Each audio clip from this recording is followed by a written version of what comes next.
អស់រយៈពេល16ឆ្នាំពលគឺចាប់ពីឆ្នាំ2006ដល់ឆ្នាំ2022សាលាក្តីខ្មែរក្រហមបានកាត់ទោសមេដឹកនាំជាន់ខ្ពស់ខ្មែរក្រហមចំនួន5រូបរួមមានកាំងកិច្ចអៀវហៅឌុចអៀងសារីអៀងធីរិតនួនជានិងខៀវសំផនដោយផ្ដន្ទាទោសធ្ងន់ធ្ងររហូតអស់មួយជីវិតតាមរយៈសំណុំរឿង001 002 002/02ចាប់តាំងពីឆ្នាំ2006មកសាលាក្តីខ្មែរក្រហមដែលជាសាលាក្តីចម្រុះកម្ពុជាអង្គការសហប្រជាជាតិបានចាប់ផ្ដើមដំណើរការសវនាការកាត់ទោសអតីតមេដឹកនាំនិងអ្នកទទួលខុសត្រូវខ្ពស់បំផុតនៃរបបកម្ពុជាប្រជាធិបតេយ្យសវនាការនេះមាន4សំណុំរឿងគឺសំណុំរឿង001សំណុំរឿង002សំណុំរឿង003និងសំណុំរឿង004សម្រាប់សំណុំរឿង001កាំងកិច្ចអៀវហៅឌុចប្រធានមន្ទីរស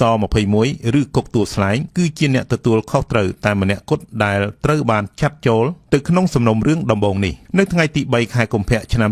2012ដូចត្រូវបានតុលាការកំពូលចេញសាលដីកាផ្ដន្ទាទោសដាក់ពន្ធនាគារអស់មួយជីវិតពីបទឧក្រិដ្ឋកម្មប្រឆាំងមនុស្សជាតិនិងការបំពារបំពានយ៉ាងធ្ងន់ធ្ងរលើអនុសញ្ញាទីក្រុងហ្សឺណែវក្រោយមកនៅថ្ងៃទី2កញ្ញាឆ្នាំ2020ដូចបានស្លាប់នៅមន្ទីរពេទ្យមិត្តភាពខ្មែរសូវៀតក្រោយមានអាការៈថប់ដង្ហើមខ្លាំងចំពោះសំណុំរឿង002វិញត្រូវបានបែងចែកជា2ដំណាក់កាលគឺសំណុំរឿង002/01និងសំណុំរឿង002/02ដែលមានមេដឹកនាំកម្ពុជាខ្មែរក្រហមចំនួន4រូបគឺអៀងសារីអតីតឧបនាយករដ្ឋមន្ត្រីនិងជារដ្ឋមន្ត្រីក្រសួងការបរទេសអៀងធីរិតអតីតរដ្ឋមន្ត្រីក្រសួងសង្គមគិច្ចនួនជាអតីតប្រធានរដ្ឋសភានិងខៀវសំផនអតីតប្រមុខរដ្ឋនៃរបបកម្ពុជាប្រជាធិបតេយ្យមេដឹកនាំកម្ពុជាអតីតរបបកម្ពុជាប្រជាធិបតេយ្យទាំង4រូបនេះត្រូវបានចោទប្រកាន់ជាច្រើនបទល្មើសដូចជាឧក្រិដ្ឋកម្មប្រឆាំងមនុស្សជាតិឧក្រិដ្ឋកម្មប្រឡាយពូជសាសន៍និងការបំពារបំពានយ៉ាងធ្ងន់ធ្ងរទៅលើអនុសញ្ញាទីក្រុងហ្សឺណែវឆ្នាំ1949ជាដើមក៏ប៉ុន្តែពួកគេបានស្លាប់ជាបន្តបន្ទាប់នៅក្នុងដំណាក់កាលនៃនីតិវិធីតុលាការលើកលែងតែខៀវសំផនម្នាក់ប៉ុណ្ណោះដែលនៅមានជីវិតក្នុងវ័យ94ឆ្នាំខៀវសំផនកំពុងអនុវត្តទោសអស់មួយជីវិតនៅក្នុងពន្ធនាគារសាលាក្តីខ្មែរក្រហមត្រូវបានបិទបញ្ចប់នៅខែកញ្ញាឆ្នាំ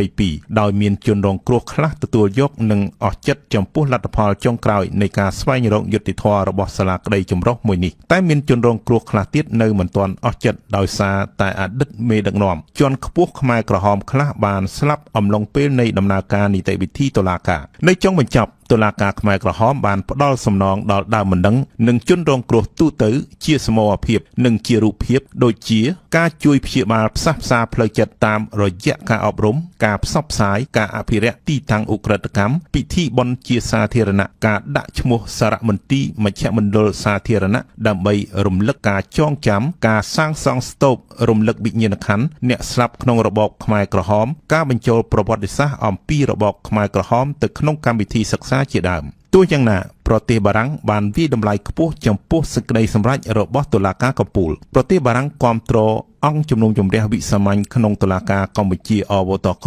ចាប់តាំងពីបង្កើតតុលាការនេះនៅឆ្នាំ2006ការងាររបស់អវតកបានរួមចំណែកក្នុងការពង្រឹងសន្តិភាពនិងនីតិរដ្ឋនៅកម្ពុជាដែលជាការបន្តដំណើរការត្រួសត្រាយផ្លូវដោយកិច្ចព្រមព្រៀងសន្តិភាពទីក្រុងប៉ារីឆ្នាំ1991នេះបើតាមសេចក្តីថ្លែងការណ៍របស់អ្នកនាំពាក្យក្រសួងកិច្ចការអឺរ៉ុបនិងការបរទេសបារាំងដោយឡែកនៅចំពោះមុខសំណុំរឿង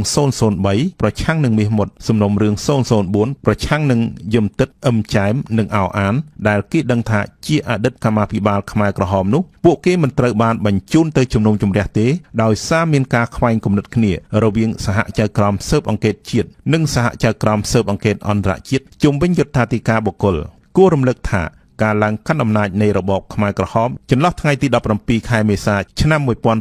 1975ដល់ថ្ងៃទី7ខែមករាឆ្នាំ1979បានធ្វើឲ្យប្រជាជនខ្មែរស្លាប់អស់ជាង2លាននាក់